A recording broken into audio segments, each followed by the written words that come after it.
Hello नमस्कार, एक बार फिर से आप सभी का बहुत बहुत स्वागत है लोधा जी क्लासेस के बीए प्लेटफॉर्म पर। दोस्तों, बीए सेकेंड ईयर के अंतर्गत सोशोलॉजी समाज शास्त्र का जो सब्जेक्ट अभी चेंज हुए हैं, मैक्सिमम यूनिवर्सिटियों ने अपने सिलेबस में काफी ज्यादा चेंजेस किया है और उसी चेंजेस के अकॉर्डिंग जो नए सिलेबस आए हैं दोस्तों, उस सिलेबस के अकॉर्डिंग ही जो नया पार्ट है आपका सोशोलॉजी के अंतर्गत, उसमें मेजर सब्जेक्ट को लेकर के प्रश्न पत्र सेकंड को लेकर के दोस्तों आज से सेशन स्टार्ट हो चुके हैं। हालांकि इस पे हमने एक मॉडल पेपर आपको पहले ही प्रोवाइड कर दिया है। सामाजिक शोध की मूलभूत अवधारणाओं वाले जो ये पार्ट है आपका सोशोलॉजी का, इस पे हम पहले भी एक सेशन दे चुके हैं जिसमें हमने मॉडल पेपर के अंतर्गत कुछ महत्वपूर्ण प्रश्नों पर डिस्कस किया था। आज के सेशन में दोस्तों मैं आपको बता दूं, ये 5 लेक्चर की सीरीज है जो आज से स्टार्ट होने जा रही है, जिसमें हम वस्तुनिष्ठ प्रश्न उत्तरों की चर्चा करेंगे जो आपके एग्जाम के लिए बहुत ज्यादा महत्वपूर्ण साबित होंगे। और चूंकि ये जो 5 सीरीज है, ये 5 लेक्चर की जो सीरीज है दोस्तों, ये हम आपको आज और कल में ही प्रोवाइड करने का प्रयास करेंगे। पांचों सीरीज आपको आज और कल में आपको मिल जाएगी, जिससे कि आपका 23 तारीख का जिन बच्चों का पेपर है वो अच्छे से अपनी तैयारी कर सके। चलिए शुरुआत करते हैं। मैं फिर से रिपीट कर दूं, सोशोलॉजी का पेपर सेकंड है ये, मेजर, ठीक है ना, मेजर सब्जेक्ट है।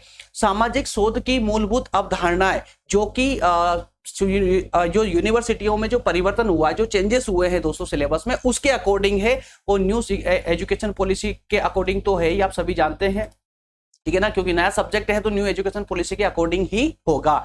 तो फर्स्ट इसमें जो दोस्तों हम ऑब्जेक्टिव टाइप क्वेश्चन आंसर जो डिस्कस करने वाले हैं, ये यूनिट वाइज करेंगे हम, क्योंकि आपके सब्जेक्ट में 5 यूनिट है और पांचों यूनिट पर प्रत्येक यूनिट पर एक सेशन में आपके लिए लेकर के आऊंगा। तो आज का जो ये सेशन होने जा रहा है, ये फर्स्ट यूनिट पर डिस्कस करेंगे। फर्स्ट यूनिट में जितने भी इंपॉर्टेंट एमसीक्यू अर्थात कि वस्तुनिष्ठ प्रश्न उत्तर बन सकते हैं, उन पर हम आज चर्चा करेंगे। चलिए शुरुआत करते हैं बिना समय को गवाए।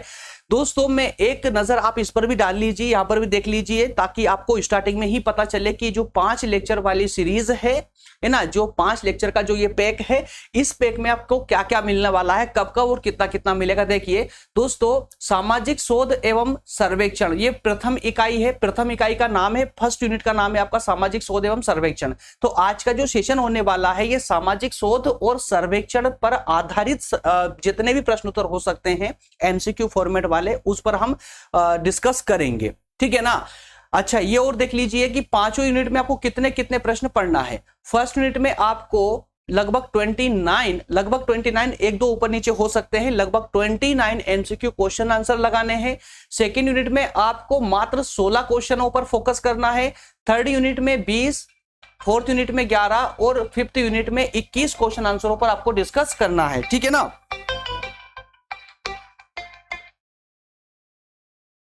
क्लियर है। तो इस प्रकार से 5 जो आपके सेशन आने वाले छोटे छोटे ही होंगे, ज्यादा लेंदी नहीं होंगे, छोटे छोटे से पार्ट होंगे और इन्हीं पार्टों के माध्यम से जो है दोस्तों आप अपनी तैयारी बेहतरीन कर पाएंगे। और मैं आपको बता दूं, एमसीक्यू वैसे तो आप लोग सब जानते हैं, क्योंकि एग्जाम देने जा रहे हैं तो आपको इतना तो पता होगा ही कि किस किस प्रकार से जो है और कितने कितने क्वेश्चन आपके दीर्घ उत्तरी प्रकृति के आते हैं आपके एग्जाम में, कितने लघु उत्तरी प्रकृति के और कितने अति लघु उत्तरी प्रकृति के। और लास्ट में जो सेक्शन होता है वो होता है आपका एमसीक्यू अर्थात कि वस्तुनिष्ठ प्रकृति के प्रश्नों का। तो कुछ यूनिवर्सिटीज को 5 नंबर में पूछती है, कुछ यूनिवर्सिटीज को 20 नंबर में, 15 या फिर कुछ 20 नंबर में भी पूछती है। लेकिन यहां पर आपको एक एक नंबर आपके लिए एग्जाम में महत्वपूर्ण होता है और मुश्किल से 2 या 3 घंटे में ये जो 5 सीरीज में आपको देने वाला हूं ना, पांचों सीरीज ये 2 या 3 घंटे की मात्र सीरीज है। अलग से आपको नहीं पढ़ना है, सिर्फ ये लेक्चर देख लीजिए, इसी में आपके एमसीक्यू फॉर्मेट टोटल क्वेश्चन हो जाएंगे एमसीक्यू वाले। कहीं बाहर जाने की, कहीं किसी पुस्तक से पढ़ने की कोई आवश्यकता नहीं है आपको। चलिए डिस्कशन करते हैं।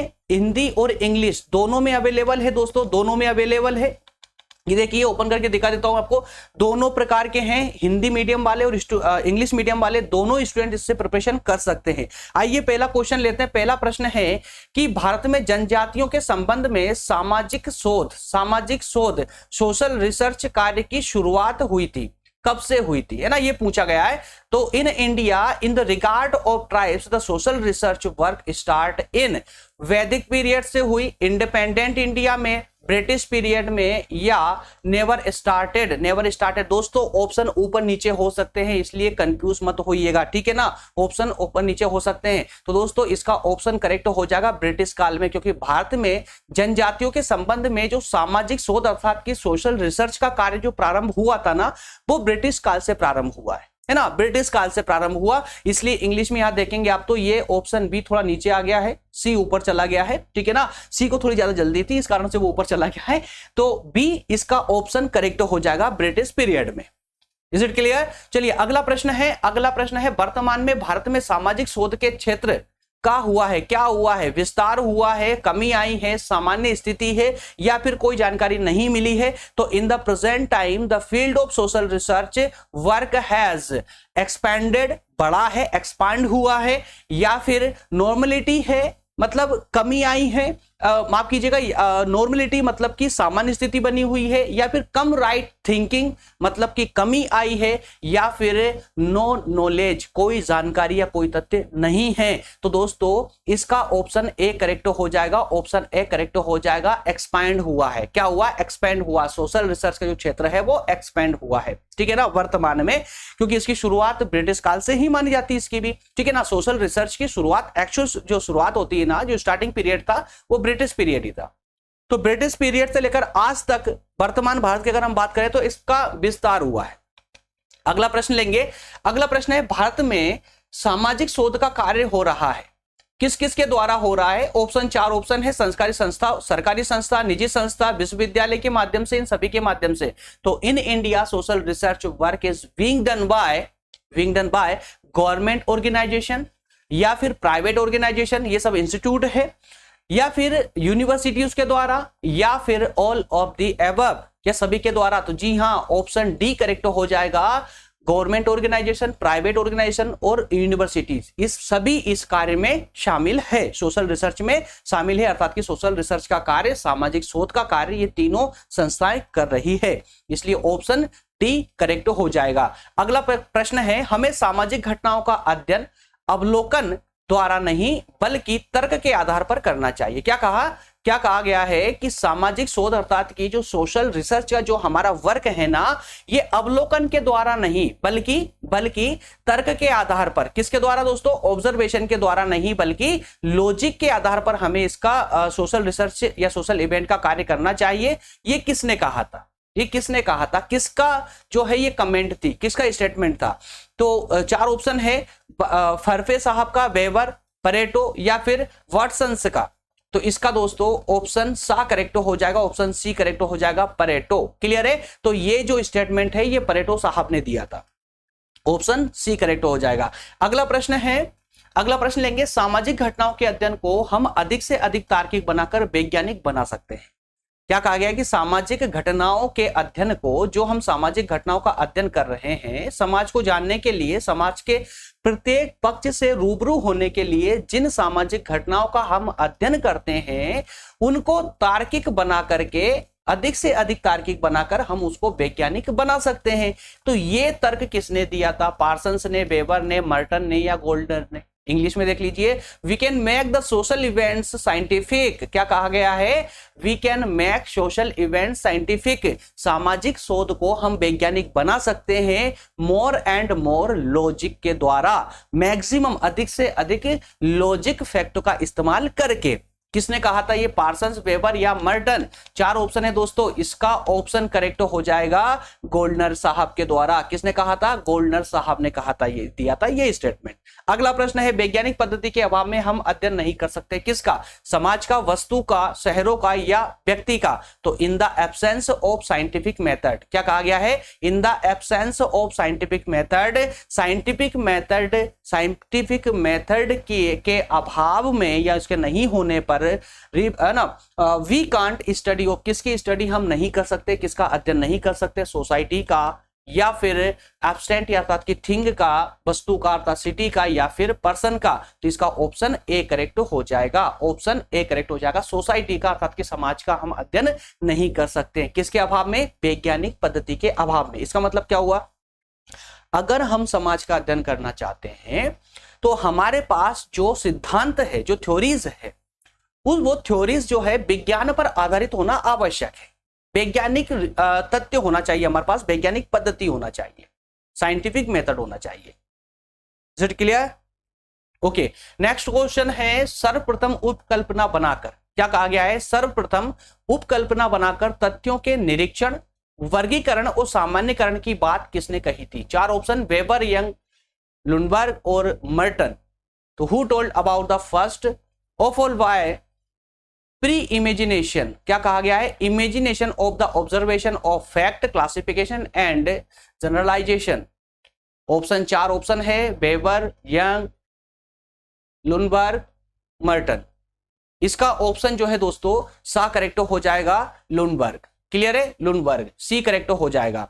तो ये उपकल्पना के द्वारा जो तथ्य है, सोशल रिसर्च के जो फैक्ट है, उन फैक्ट का इमेजिनेशन, ऑब्जर्वेशन करना या क्लासिफिकेशन, ऑब्जर्वेशन करना मतलब निरीक्षण करना, क्लासिफिकेशन करना अर्थात वर्गीकरण करना, या जनरलाइजेशन अर्थात कि सामान्यकरण करने की बात किसने कही थी? तो लुनबर्ग ने कही थी। क्लियर है? अगला प्रश्न है, ऑगस्ट काम्टे ने वैज्ञानिक पद्धति के कितने चरण बताए थे? सिंपल सा क्वेश्चन है। ऑगस्ट काम्टे को आप लोगों ने पढ़ भी रखा है। तो ऑगस्ट काम्टे ने वैज्ञानिक पद्धति के कितने चरण बताए थे? 1 2 3 4। कितने बताए थे? How many step of scientific, कितने स्टेप? ऑगस्ट काम्टे ने 4 स्टेप बताई थी। कितनी? 4। इसलिए ऑप्शन कौन सा करेक्ट हो जाएगा? डी करेक्ट हो जाएगा। ऑप्शन डी करेक्ट हो जाएगा। चलिए अगला प्रश्न है, देखिए हिंदी में अपने आप राइट लगता जा रहा है, इसलिए मैं इंग्लिश में हाथों से राइट लगा रहा हूं, ठीक है ना? इसलिए ये मत सोचिएगा कि सर आप इंग्लिश पर फोकस कर रहे हैं, हिंदी पर नहीं कर रहे हैं। हिंदी इंग्लिश दोनों ही चल रहा है ताकि दोनों स्टूडेंट इसका लाभ उठा सके, क्योंकि दोनों के लिए ही इंपॉर्टेंस है ये पूरा सेशन। ये 5 लेक्चर वाली सीरीज दोनों के लिए इंपॉर्टेंट है। चलिए अगला प्रश्न है, अंतर अनुशासनात्मक अधिगम, क्या कहा गया है? अंतर अनुशासनात्मक अधिगम में कौन भाग लेता है? एक विशेषज्ञ लेता है, एक से अधिक लेते हैं, या कोई विशेषज्ञ नहीं लेता है, किसी की जरूरत नहीं है? Who take part in internal administrative, क्या कहा गया है कि जो इंटरनल एडमिनिस्ट्रेटिव है उसमें कितने, या कहें कि कितने एक्सपर्ट भाग लेते हैं, हिस्सा लेते हैं? एक से ज्यादा, कोई नहीं, या फिर इनकी जरूरत ही नहीं है? तो मेरे प्यारे दोस्तों इसका ऑप्शन बी करेक्ट हो जाएगा, मोर देन 1 एक्सपर्ट, एक से अधिक एक्सपर्ट इसमें भाग लेते हैं, विशेषज्ञ इसमें भाग लेते हैं। अगला प्रश्न है, इंटरनल एडमिनिस्ट्रेटिव से ही संबंधित एक प्रश्न यह है कि इंटरनल एडमिनिस्ट्रेटिव का अध्ययन, क्या अध्ययन, ये कौन सा अध्ययन है? अनुसंधान की एक विशेषता है, या अनुसंधान का एक उपागम है, या अनुसंधान का एक चरण है, या फिर इनमें से कोई नहीं? कहा गया है कि internal administrative study is a characteristics of investigation research, या अ यूनिट ऑफ रिसर्च, या फिर स्टेप ऑफ रिसर्च, या फिर नन ऑफ दिस। इसका जो ऑप्शन है दोस्तों ऑप्शन बी करेक्ट होगा, ये पूरी यूनिट है। क्लियर है? तो यूनिट का अध्ययन ही यहां पर जो है इंटरनल एडमिनिस्ट्रेटिव के अंतर्गत इसका अध्ययन कहलाता है, पूरी यूनिट का अध्ययन। क्लियर है ना? क्योंकि हम अभी सामाजिक सोशल रिसर्च कर रहे हैं, सामाजिक शोध कर रहे हैं, तो सामाजिक शोध कब होगी? जब पूरी समाज, पूरी यूनिट पर रिसर्च होगी। क्लियर है? अगला प्रश्न है, प्रश्न नंबर 11 है, अंतर अनुशासनात्मक उपागम का पहला चरण कौन सा है? पहला चरण पूछा गया है, अंतर्दृष्टियों का एकीकरण है, या फिर शोध साहित्य की खोज है, या शोध समस्या का चयन? ध्यान से करेंगे ना तो ऑप्शन आपको अपने आप पकड़ा जाएगा, ऑप्शन अपने आप पकड़ा जाएगा। इंटरनल जहां पर एडमिनिस्ट्रेटिव की बात की जा रही है, तो इसमें यार देखिए सिर्फ इसमें अंतर अनुशासनात्मक जो ये आपका अध्ययन है, जो आपकी विधि है, इसका ही मतलब नहीं, चाहे विधि कोई सी भी हो, कोई सी भी पद्धति हो, जब आप किसी एक विशेष यूनिट का जब आप अध्ययन करेंगे तो उस अध्ययन करने के लिए सबसे पहला स्टेप कौन सा होगा? आपका पहला चरण कौन सा होगा? आपको यह पता करना होगा ना कि हमें अध्ययन करना किसका है ना? जब ये इंटरनल एडमिनिस्ट्रेटिव भी जब किसी का अध्ययन करने जाएगी, एक पूरी यूनिट का अध्ययन करेगी, तो सबसे पहले यही पता करेगी ना अध्ययन करना किस चीज का है, एक्चुअल में प्रॉब्लम क्या है। क्या है? प्रॉब्लम क्या है? तो प्रॉब्लम कहां पर दिख रही है आपको? ऑप्शन सामने दिख रही है, शोध है ना, रिसर्च करने की प्रॉब्लम, समस्या। तो समस्या का चयन करना सबसे पहला कदम होगा। जब तक आपको समस्या का पता नहीं होगा और समस्या आपको एक्चुअल में काम किस पर करना है, जब तक आपके पास वो स्टेप नहीं होगी तो आप नेक्स्ट स्टेप कैसे ले पाएंगे? क्लियर है? इसलिए इसका ऑप्शन सा ही करेक्ट हो जाएगा। ठीक है ना?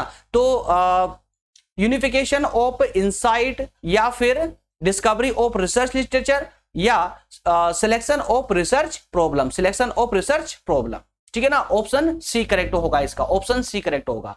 अगला प्रश्न है अनुसंधान शब्द किस भाषा के रिसर्च शब्द का हिंदी अनुवाद है? सिंपल सा है, जो अनुसंधान शब्द है जिसे इंग्लिश में क्या कहा जाता है? रिसर्च कहा जाता है।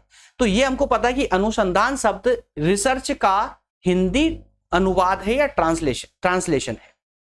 तो ये जो रिसर्च वर्ड है ना, ये किस भाषा का वर्ड है? कितना सिंपल है ना, इंग्लिश का है यार, अंग्रेजी का है, कुछ करने की आवश्यकता नहीं। देखिए, the word research is the Hindi translation of which language? English, option A correct.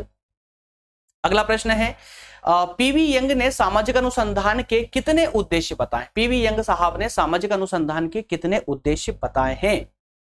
How many objectives of social research? किसने? पीवी यंग ने। कितने बताए हैं? एक। कितने बताए हैं? एक, इसलिए ऑप्शन ए करेक्ट हो जाएगा। अगला प्रश्न है कौन सी विशेषता सामाजिक अनुसंधान से संबंधित नहीं है? सामाजिक अनुसंधान से संबंधित ऐसी कौन सी विशेषता है जो इस सोशल रिसर्च से संबंधित नहीं है, मतलब इसकी फील्ड में नहीं आती है यार, अलग एकदम। तो देखिए, चार ऑप्शन खोल के आपके सामने रखे हैं। अब यहां पर अगर आपको याद नहीं भी है और ध्यान से पढ़ेंगे तो अपने आप ऑप्शन पकड़ा जाएगा। कैसे? देखिए, एक तरफ कहा गया है कि इट्स नेचर इज साइंटिफिक, ठीक है ना, कि इसका जो नेचर है वो वैज्ञानिक है। तो अब समझिएगा जरा, सामाजिक अनुसंधान जो हम कर रहे हैं, सोशल रिसर्च जो कर रहे हैं, इसका सोशल रिसर्च करने की जो विधि है, इस विधि का नेचर कैसा होना चाहिए? कैसा होना चाहिए नेचर? साइंटिफिक होना चाहिए ना, वैज्ञानिक होना चाहिए, तभी रिसर्च कर पाएंगे। तो ए ऑप्शन तो सही है, इसलिए ये गलत हो गया, ये तो नहीं होगा, मतलब इसकी प्रकृति वैज्ञानिक है, तो ये करेक्ट है। यहां पर क्या पूछा गया? नहीं है, संबंधित नहीं है, तो इसकी प्रकृति वैज्ञानिक है, ये तो संबंधित है, इसलिए ये ऑप्शन नहीं होगा हमारा। दूसरे चलते, प्राकृतिक घटना से संबंधित है, प्राकृतिक घटना से संबंधित है। अब ये थोड़ा सा हमको डाउट जा रहा है इस पर, है ना, नेचुरल फेनोमेनन, नेचुरल फेनोमेनन की बात की है, इसको हम थोड़ी देर के लिए साइड में करते हैं। ऑप्शन 3 पर आते हैं, 7 पर आते हैं, अनुभव परक, अनुभव परक भैया एक्सपेरिमेंटल जरूरी है, इसलिए ये ऑप्शन भी गलत हो जाएगा। तथ्यों के पुनर्सत्यापन से संबंधित, अब अगर कोई विधि वैज्ञानिक है तो उसके तथ्यों का पुनर्सत्यापन किया जा सकता है ना, तो ये भी सामाजिक अनुसंधान से संबंधित है, इसलिए ये ऑप्शन भी गलत हो जाएगा, इसलिए ऑप्शन बी ही करेक्ट होना चाहिए, प्राकृतिक घटनाओं से संबंधित, प्राकृतिक घटनाओं से संबंधित। तो जो हमारे सामाजिक अनुसंधान विधि है, ये प्राकृतिक घटनाओं से संबंधित नहीं है। क्यों? क्योंकि ये समाज का अध्ययन करती है, बाढ़, भूकंप या सुनामी का थोड़ी ना अध्ययन करती है सामाजिक अनुसंधान विधि, इसलिए ऑप्शन बी करेक्ट हो जाएगा, ऑप्शन बी करेक्ट हो जाएगा। ठीक है, चलिए यहां तक का क्लियर है ना। अगला प्रश्न लेते हैं, निम्नांकित में कौन सा सामाजिक शोध का पर्याय है? 4 ऑप्शन है, सामाजिक खोज, सामाजिक गवेषणा, या सामाजिक नियमों का सत्यापन, या फिर ये सभी। Which one of the following is synonym of social research? Social research का सिनोनिम कौन है? ऑप्शन इसके 4 ऑप्शन यहां दिए गए हैं, है ना, तो तीनों सामाजिक खोज, गवेषणा या सत्यापन, ठीक है ना, सोशल इन्वेस्टिगेशन, सोशल रिसर्च और इसके रूल्स, तो ये तीनों ही इसमें इंक्लूड होते हैं, इसलिए ऑप्शन डी करेक्ट हो जाएगा, इसका ऑप्शन डी करेक्ट हो जाएगा। ठीक है, अगला प्रश्न है, सामाजिक प्रघटनाओं एवं समस्याओं के संबंध में, ध्यान से पढ़िएगा, सामाजिक घटनाओं एवं प्रघटनाओं या घटनाओं के या समस्याओं के संबंध में नवीन ज्ञान समाज की जो घटनाएं हैं उनसे का ज्ञान प्राप्त करने के लिए, उनका अध्ययन करने के लिए, जो नए ज्ञान प्राप्त करने के लिए व्यवस्थित खोज ही सामाजिक अनुसंधान है। क्या कहा गया है? सामाजिक घटनाओं का अध्ययन करने के लिए जो हमें नए ज्ञान की प्राप्ति होती है, वही नया ज्ञान उस नए ज्ञान को प्राप्त करने के लिए जो व्यवस्थित खोज की जाती है, वही सोशल रिसर्च है, सामाजिक अनुसंधान है। ये स्टेटमेंट किसने दिया था? C.A. मोजर साहब ने दिया, जॉन मैज ने, या यंग साहब ने, या मार्क अब्राहम ने दिया। Social research is the only systematic investigation done for the latest knowledge in relation of social event and problem. Whose is this statement, ये स्टेटमेंट किसके द्वारा दिया गया है?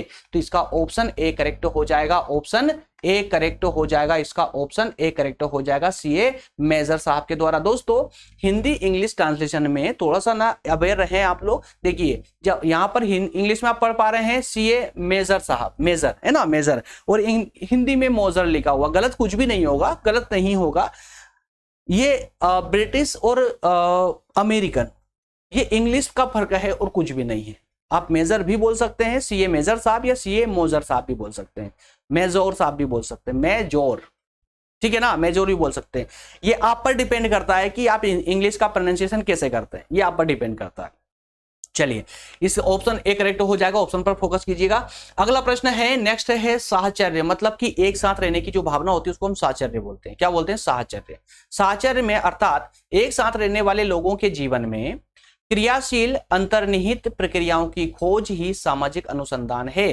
क्या कहा गया है कि साहचर्य में या एक साथ रहने वाले लोगों के जीवन में क्रियाशील अंतर्निहित प्रक्रियाओं की खोज क्या है? सामाजिक अनुसंधान है। किसने कहा था? लुडबर्ग ने कहा था, बोगार्डस ने कहा, या फिर गुटे एवं हार्ट ने कहा, या कोहेन ने कहा? तो social research is the only latent active process in the life of people living together. Whose is this statement? चार ऑप्शन, ऑप्शन इसका बोगार्डस वाला क्लियर हो जाएगा, बोगार्डस वाला राइट हो जाएगा, बोगार्डस साहब का ये कथन था। तो ये स्टेटमेंट आप लोगों को याद रखना है, ये स्टेटमेंट किसके द्वारा दिया गया। पूरा स्टेटमेंट रटने की आवश्यकता नहीं है, बस आप स्टेटमेंट को 3-4 बार पढ़ेंगे, आपको स्टेटमेंट आपको आपकी मेमोरी में सेव हो जाएगा। बस उस स्टेटमेंट के साथ में उस व्यक्ति का नाम अटैच कर देना, किसने दिया था ये स्टेटमेंट, ठीक है ना। कुछ भी की पॉइंट बना लीजिए यार, की पॉइंट के माध्यम से आप इनके जो है नाम याद रख सकते हैं, कोई ज्यादा डिफिकल्ट नहीं है। चलिए अगला प्रश्न लेंगे। सामाजिक सर्वेक्षण किसी प्रचलित अथवा सामाजिक व्याधि शास्त्रीय प्रकृति की दशाओं में सुधार करने के लिए रचनात्मक कार्यक्रम बनाने के उद्देश्य से किए जाते हैं। ये परिभाषा किसने दी थी या स्टेटमेंट किसने दिया था? 4 पीवी यंग साहब ने, मैकाइबर ने, मर्टन ने या रोस ने। तो social survey are done for the improvement of any current और social effective nature condition to build creative program. This definition has given by the P.B. Young, Caver, Merton या रोस। Option A correct होगा, इसका option A he correct होगा, young साहब का ही के द्वारा दी गई ये परिभाषा थी। अगला प्रश्न, सर्वेक्षण एक सहकारी प्रयास है। क्या कहा गया? सर्वेक्षण एक क्या है? सहकारी प्रयास है, सहकारी प्रयास है। तो सहकारी प्रयास का मतलब सर्वेक्षण जो किया जाता है, इन्वेस्टिगेशन जो की जाती है, वो एक सहकारी प्रयास होता है, कोई एक व्यक्ति नहीं करता बल्कि एक संस्था के द्वारा किया जाता है, जिसमें वैज्ञानिक विधि का प्रयोग विशिष्ट भौगोलिक सीमाओं में अबाध तथा कार्यशील तात्कालिक सामाजिक समस्याओं एवं दशाओं के अध्ययन एवं समाधान के लिए किया जाता है। ये परिभाषा किसने दी थी? ये स्टेटमेंट किसने दिया था? तो इसका ये स्टेटमेंट भी दोस्तों जो है चाइल्ड साहब ने दिया था। किसने? चाइल्ड साहब ने दिया था, इसलिए ऑप्शन इसका बी करेक्ट हो जाएगा, फेयर चाइल्ड। क्या क्या? Fair child. चलिए अगला प्रश्न लेंगे। अगला प्रश्न है,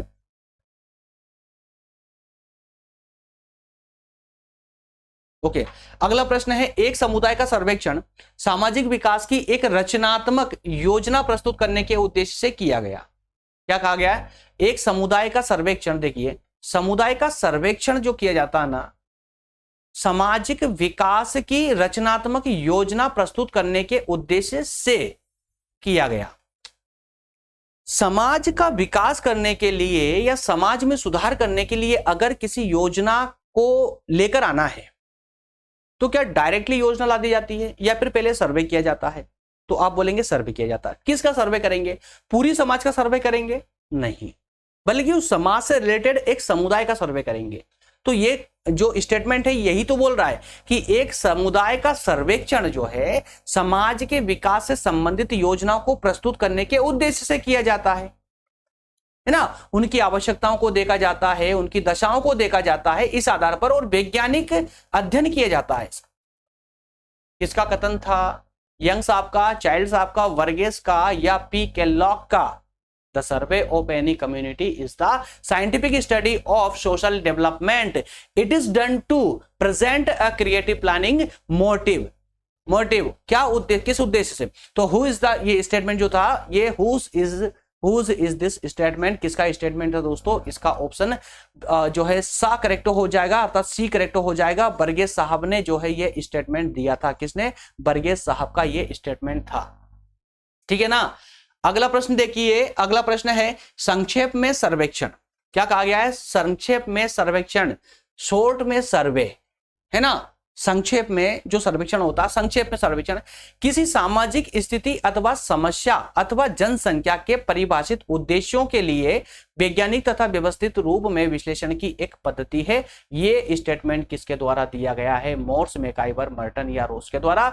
तो in short survey is a system of analysis to define social condition, problem and population। तो जो है scientifically and in an organized form। whose is this statement? किसके द्वारा दिया गया है दोस्तों? मोर्स, मैक्लेवर, मर्टन या फिर रोस के द्वारा। ऑप्शन ए करेक्ट होगा इसका, मोर्स साहब के द्वारा ये स्टेटमेंट दिया गया था।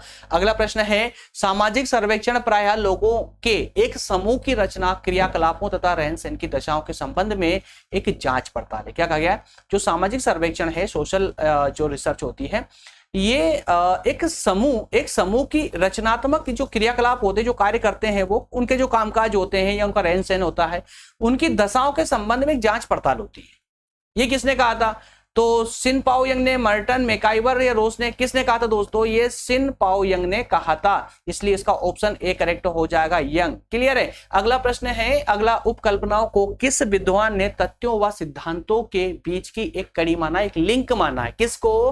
फैक्ट एंड थ्योरीज को, है ना। तो ये फैक्ट और थ्योरीज को उपकल्पना को, है ना, लिंक भी, इन दोनों के बीच की, तथ्य और सिद्धांतों के बीच की एक लिंक माना। किसने माना लिंक?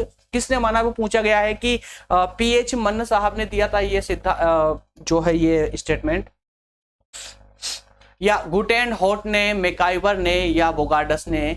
तो विच scholar has considered hypothesis a link between fact and theories?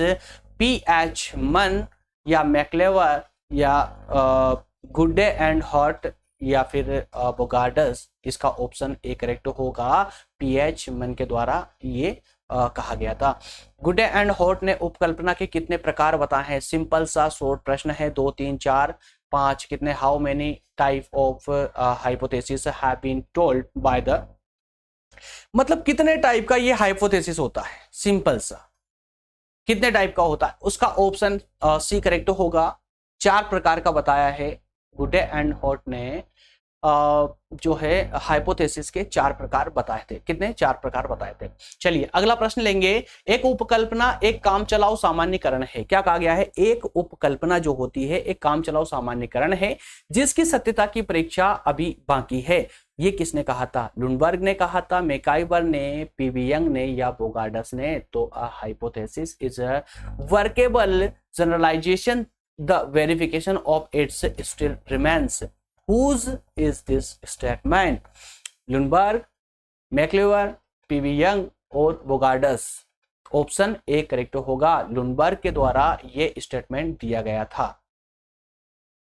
ठीक है ना। अगला प्रश्न, एक उपकल्पना एक प्रस्तावना है जिसका परीक्षण किया जाता है, यह कथन किसका है? क्या कहा गया? एक जो उपकल्पना होती है एक प्रस्तावना है जिसका परीक्षण किया जाता है। बोगार्डस, मर्टन, गुडे हॉट या मैकाइवर?